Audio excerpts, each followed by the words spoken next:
Morning, everyone. It's great to be with you today. If you're visiting, my name's Matt, one of the pastors here.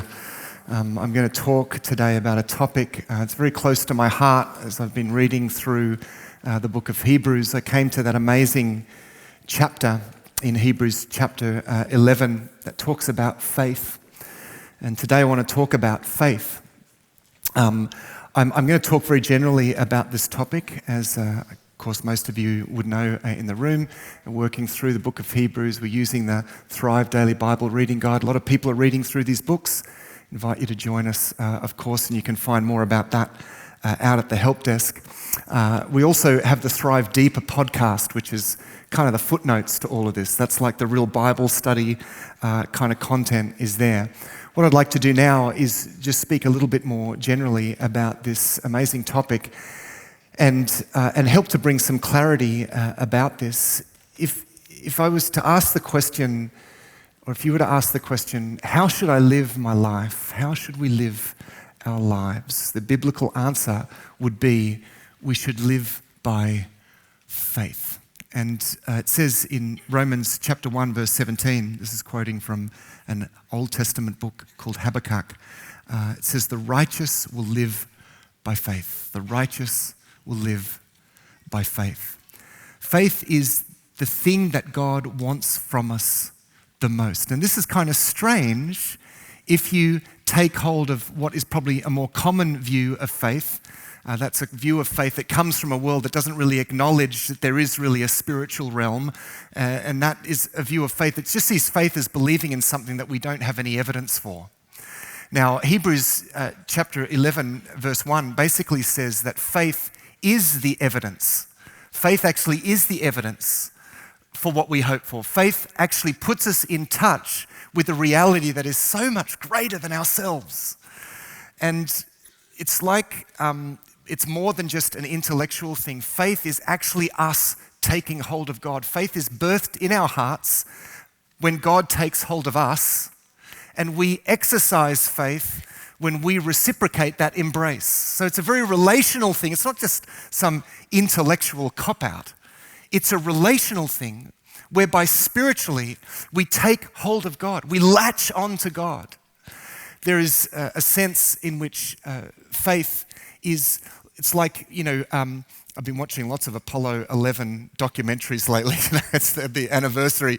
It's like when the launch craft, locks on to the other thing, let's call it the mothership, when it actually locks on, it's a very precise thing that has to happen there for them to actually get back to Earth. And there's this moment where it locks on to the mothership, and it's kind of a picture of what faith is. And this is the thing that God wants more than anything from us, because we can think, the thing that God most wants is, for me to maybe get my life together. No, you can't get your life together without God. So what God wants the most is just for you to just lock onto Him.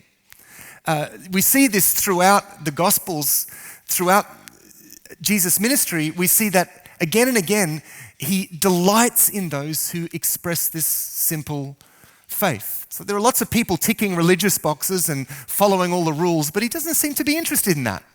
What He is looking for is people who are locked on to Him. In fact, it says in Hebrews 11 verse 6, it says, without faith, it is impossible to please God. This is what God wants. Without faith, it is impossible to please God. And in fact, in Romans 14, it goes so far as to say, everything that does not come from faith is sin. Let me explain that word sin, because there are a lot of misconceptions around the meaning of this word. Often we think about sin in moralistic terms. Sin is just doing bad stuff. Well, that may be, an aspect of it, but it's actually much more than this. The Greek word that is translated sin is very significant. It's the word amatia, and it literally means missing the mark. It means missing the mark. It's like not locking on to the source of our life, which is God. It's missing that mark. It's going in different directions than we should. It is, in the most fundamental sense, it is not letting God be God. That's what it means. It's simply not letting God be God. It's kind of strange, isn't it? Because Obvious statement alert. God is God. Whether we acknowledge that or not, like God is God. That is the most fundamental reality that there is. And faith is basically us acknowledging that God is our God. So not doing that, missing the mark, and Paul says, defining sin in Romans chapter 3, he says an interesting thing. He says, all have sinned, and then he kind of defines what that means. He says, all have sinned, in other words, all have missed the mark, and fall short of the glory of God. There's this idea of missing the mark again. In other words, we're kind of grasping at things that aren't God, because we've sort of gone out of orbit. We've lost this natural soul defining security that we have in God. So we're just grasping onto things all the time, right? It's like we're falling short of the glory of God because we're too busy grasping other things. And there's something strange about this because it's this state of missing the mark, because it's a denial of reality in a sense. There's something intensely irrational about this state of sin. It's just a fundamental denial of reality. Another way of describing this, and this is to use a term that I like to use from psychology, there's this strange dissociative thing that happens when we attempt to play God in our own lives. It's like in the absence of God, we take that position of playing God. And I call it dissociative because it requires us to actually kind of stand outside our lives, and we try to shape our identity and shape who we are, and we try to control our circumstances, and we're also always trying to control the future or edit the past. There's one thing that we forget. We spend a lot of energy trying to edit the past. Well, that didn't work out so well, but we'll just kind of edit it in my mind so that I can live with myself. So we're always editing the past, trying to control the future, trying to create the circumstances, trying to mold our identity. And what actually happens is that we're essentially missing out on our own lives because we're too busy on the outside trying to be God, and you can't be yourself and God at the same time.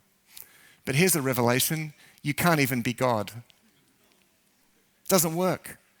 I mean, it's exhausting trying.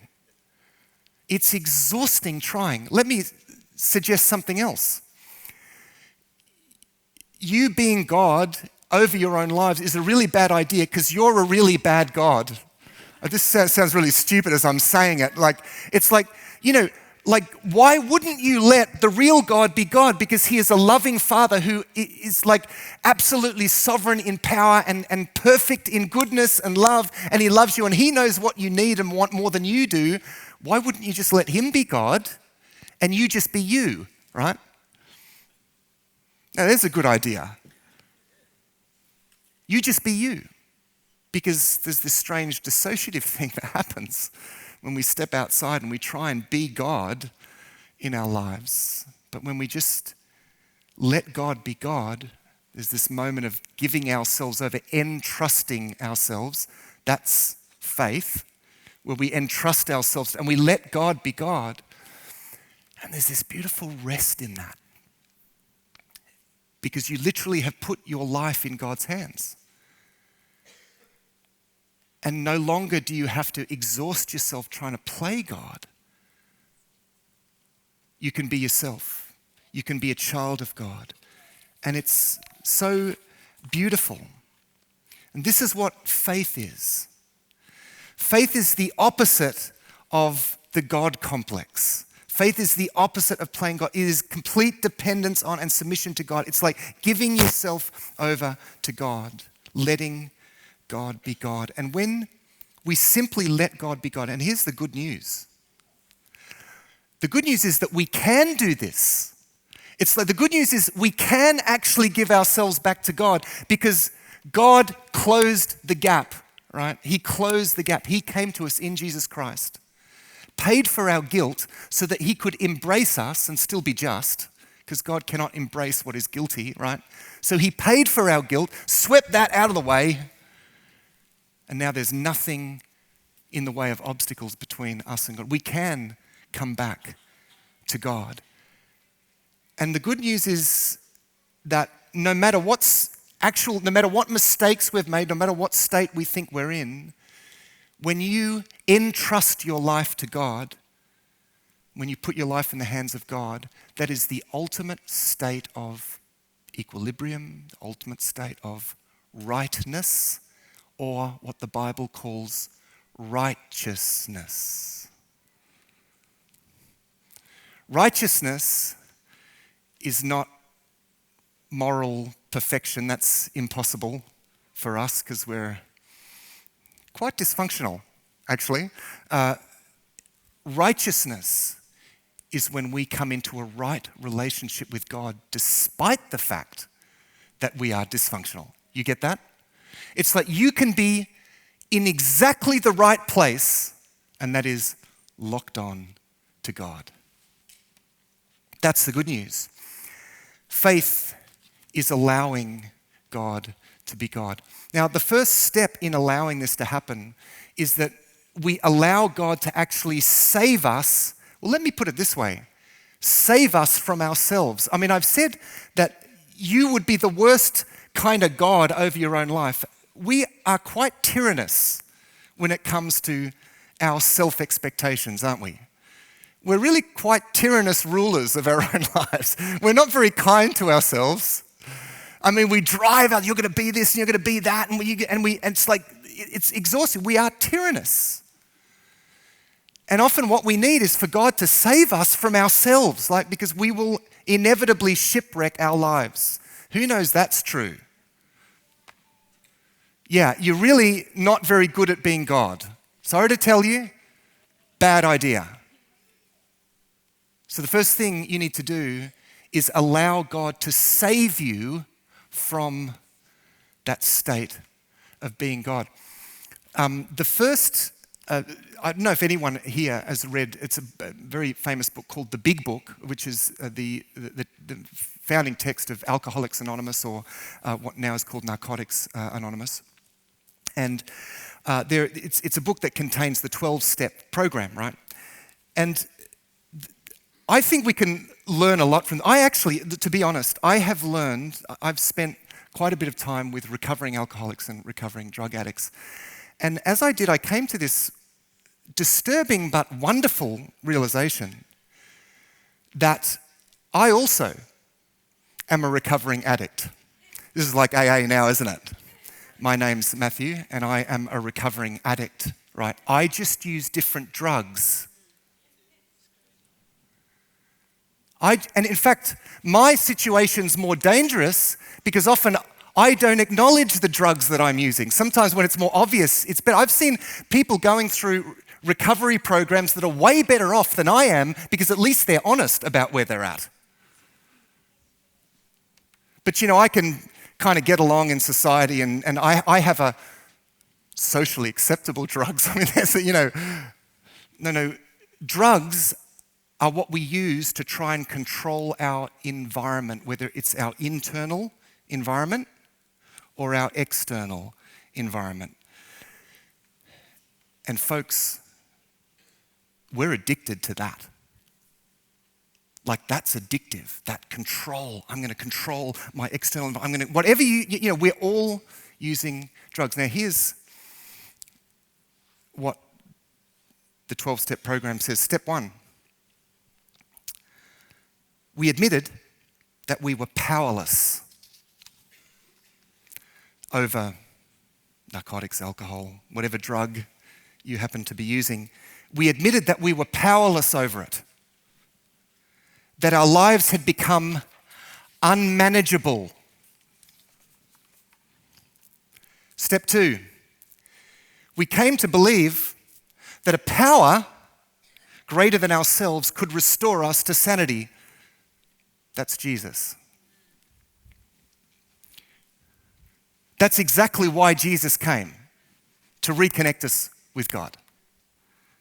Step 3, we made a decision to turn our will and our lives over to the care of God. And interestingly, in the steps, because it's made for general consumption, it says, however we understand him. But actually, it's how you understand God is enormously important. It's enormously important that you understand who God is, that he is a God that has come to us in Jesus Christ. He's not unknown. Otherwise, you could cower and think that he wants things of you that he doesn't, because he has come to us in Jesus Christ and paid for our guilt. He doesn't need you to live up or to try to achieve some spiritual whatever. He just wants you to grab hold of him. And when you exercise faith and latch on to God, you are right. Everything's right. There's nothing more to be done. It's like, could it be that simple? Could it really be that simple? Well, it is that simple. But here's the complexity. Because we are like addicts. We're not like addicts, sorry. We are addicts. And one of the things that we need to realize, and this is what those who are consciously working through addiction, because there are two kinds of people in this room. There are those who are consciously working through addiction, and then there are those poor people that don't even realize that they have an addiction. That would probably be most of us, okay? So anyway, one of the things that recovering addicts recognize is the danger of relapse. Like, it is such a it's such a danger that you have to exercise vigilance to actually stay the course and to keep moving forwards, because there's always the danger of slipping backwards. So we have to be vigilant. It's easier to fall away from faith than you think. And actually, the book of Hebrews is like the culmination of a whole lot of warnings throughout the Bible to stay vigilant. Like, you have to exercise faith. Exercise your faith. Keep holding on to God and don't let go, because the danger of relapse is so, so very real. Let me read to you Hebrews chapter 10 from verse 36. You need to persevere, so that when you have done the will of God, you will receive what he has promised. Like, don't take it for granted. You have to keep moving forwards, because sometimes we think, oh, well, I've just got to, and this is where an inadequate notion of faith comes in. We think, I've just got to believe that certain things are true, and then it's all good. No, faith is a relational thing. It's a dynamic thing. It's embracing God and holding on and not letting go, right? So that you need to persevere in. So he says you need to persevere, so that when you have done the will of God, you will receive what he has promised. For in just a little while, he who is coming will come and will not delay. That's a quote from Isaiah 26, talking about the fact that we're all going to have to give an account for whether we got it right or not. And by getting it right, remember, I'm not talking about getting your life together. I'm just talking about letting God be God. And, he says, but my righteous one will live by faith. And I take no pleasure in the one who shrinks back. But we do not belong to those who shrink back and are destroyed, but to those who have faith and are saved. So he goes on, he says in chapter 12, let us throw off everything that hinders and the sin that so easily entangles. It's like you could read there, and all of the drugs that we use to try to be God, and the sin that so easily entangles. And let us run with perseverance the race marked out for us, fixing our eyes on Jesus, the perfecter, the pioneer, and the perfecter of our faith. You see, the answer to this is not some technique. It's not like how are we going to get, it's who. It's who you need to turn to. Like, how do we get saved from ourselves? How do we get saved from this terrible condition of living without God? Because you know the worst problem you have right now, whatever you think your problems are, the worst problem that you have is the extent to which you're alienated from God. So how do we get saved from that? Well, the Bible says whoever calls on the name of the Lord will be saved. Remember the first step. We acknowledge that we are powerless. That we are powerless. There is this profound, this is so weird because there's this profound sense of liberation and empowerment in that position of powerlessness. Let me describe it to you. This is what the drift feels like for me, and you know, we this is a struggle. We have to be vigilant, and the drift feels like, you know, when I start to try to be God again, when I start to try and control my environment, when I move away from faith, holding on to God, and I let go of God, and I try to play God, right? And it's like this dissociative thing happens again. I'm standing outside my own life trying to control things. I'm exhausted. I completely lack clarity because, you know, I'm in the wrong place with the wrong perspective. It's things just go to the dogs, really. And the best thing that can happen is that I realize that that's the case. Like, the best thing that's going to happen when I ride the being God train is that the train crashes.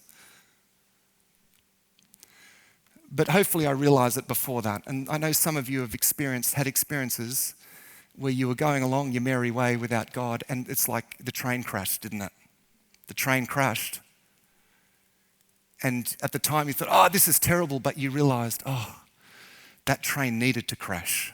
Like, it was going nowhere. But I've come out alive, right, to tell the story. And I'm not going that way anymore. Like, thank God that you realize that. And for me, the key to exercising faith and moving forwards begins with something that the Bible talks about again and again and again, but I think something that's strange to us, and it's called seeking God. It's a strange concept to us. I think it's culturally strange because we're not used to seeking things. I mean, we get things so easily. Push a button, bang, you got it. You know, it's like order something. Yeah, we're not used to pursuing and seeking. And so all of those things we value very little. But God will not be valued little. He will not be known and devalued. We can't know God unless we know that He is the fulfillment of our deepest desires and needs. Like, you're not ready. Like, you can't even let God be God unless you know how much you need Him. So the cultivation, stay with me, the cultivation of that need is going to be one of the greatest revelations you'll ever have. The cultivation of that need for God. There's this wonderful moment in the Psalms. It happens, for example, in Psalm 73, where the writer of this psalm, and you can read the psalm later for yourself, is going through all of this turbulent stuff and is trying to control this and control that, and everyone seems to be going well and he seems to be going badly. He's complaining to God, and then he has this realization, right? He has this realization that all he actually needs is God. And God is the very one that actually, not just that he has, but who actually has him. And he says this wonderful statement in that psalm. He says, "Whom have I in heaven but you? And the earth has nothing I desire besides you." It's like this moment of revelation. You see, as I said earlier, we get fixated by the things that we can't control. A lot of the things that we worry about, a lot of the problems that keep us awake at night. You know that experience when you lie awake at night and you're exercising this problem in your head? That's you. It may be a lot of things, but it may well be you trying to be God, okay? It's like you're rehearsing being God. I need to be God. I need to be. And so you rehearse over and over in your mind. You're just trying to think, how am I going to take control of this situation? I'm going to say that and I'm going to do this. And your mind is just in a buzz and it never rests, right? Because you can actually never be God. So there is no rest. There's no rest. Because you never get to the point where you feel like you have everything under control because you're not in control. Because you're not God, right? Imagine if instead of Your mind going over and over and over, oh, I've got to do this, I've got to control this. Imagine if it all came down to one simple thing. Imagine if your mind fixated on this one thing. I need God. And you would discover that the very one that you need actually is the very one that hems you in behind and before, as the psalm says. The very one you need is the one in whose hands you have your existence. The very one that you need is the one that you can't get away from. This for me is a profoundly liberating realization. And actually one of the things that I do often is I spend time seeking God. And by that I mean I spend time sitting in my need, just exercising that need. And lots of thoughts, I've got this and there's that going on. And there are lots of thoughts that come in. Isn't it interesting how we talk about our thoughts wandering? I mean, I've said this before, as though our thoughts are somehow different to us. It's like, well, if your thoughts are wandering, who are you? No, if your thoughts are wandering, you're wandering. You're wandering. If your thoughts are wandering, then for you, there's a whole lot of things that are more important in that moment than just finding God. So what I do is that I educate my mind and my heart, and whatever I'm thinking about, this is basically what prayer is. I'm really concerned about that, that situation, what I need most in that situation. I need to find God in that situation. I mean, goodness me, don't jump to changing the situation because God might be speaking to you through it, right? So you don't want to change it right away. What you need is to find God in it.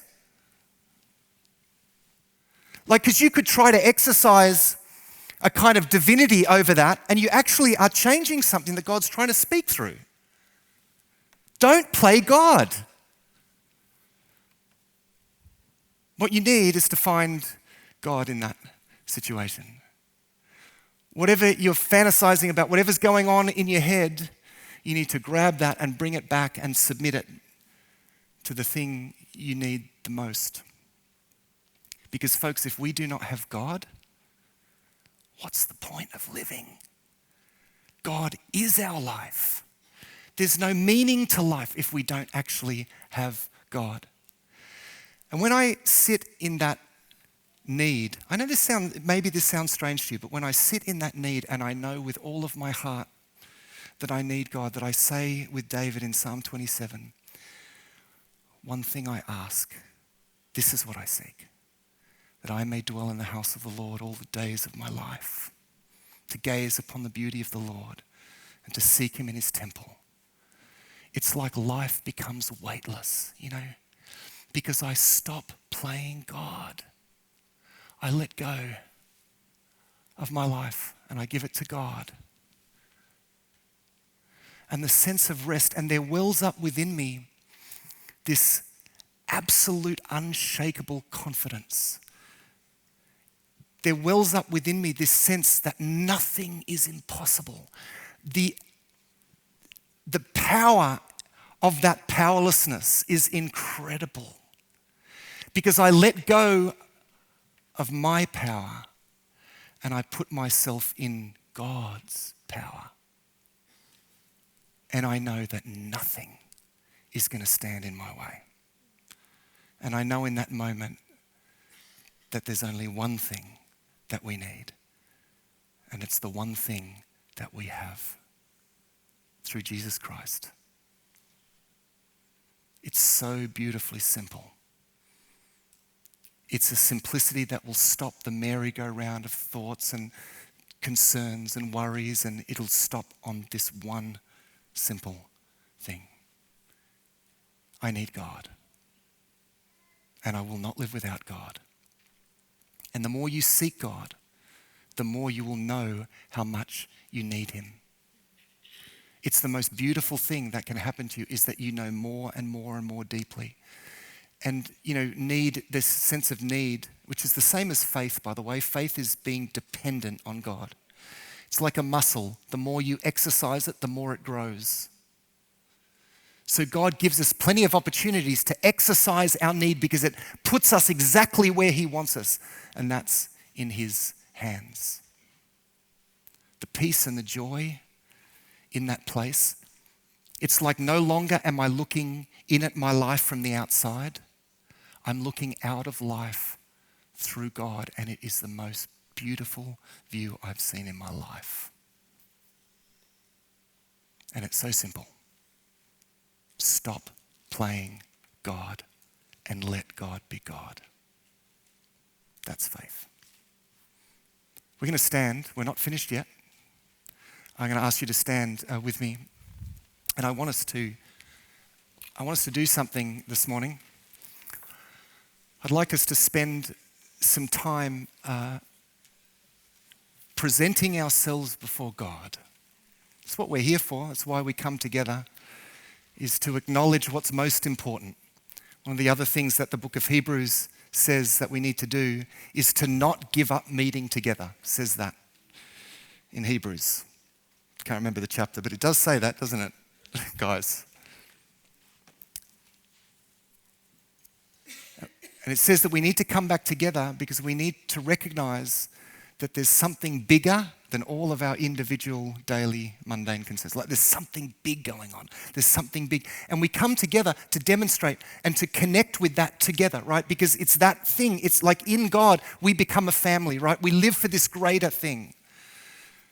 So there's enormous significance to what we're doing here.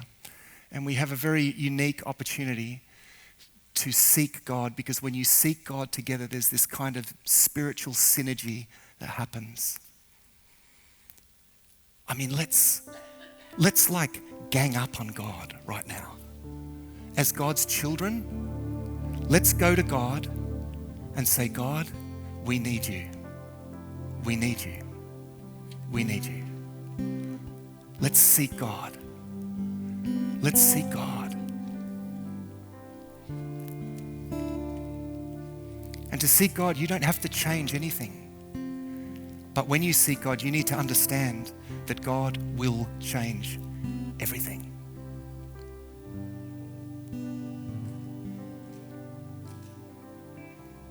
So when you seek God, you need to remember that He's God and He is going to change everything, but He's going to change it for the better. He's going to bring out potential in you that you would never have imagined. This is the thing. We don't feel the need because we don't realize what we're missing out on, right? We just get used to a kind of normal. Let's seek God and let's step in to what otherwise we would miss out on. Like, let's put ourselves in the hands of a good and loving God who will lead us forwards, who will carry our lives, and we will walk hand in hand with Him. Why don't we close our eyes and let's just wait for a few moments.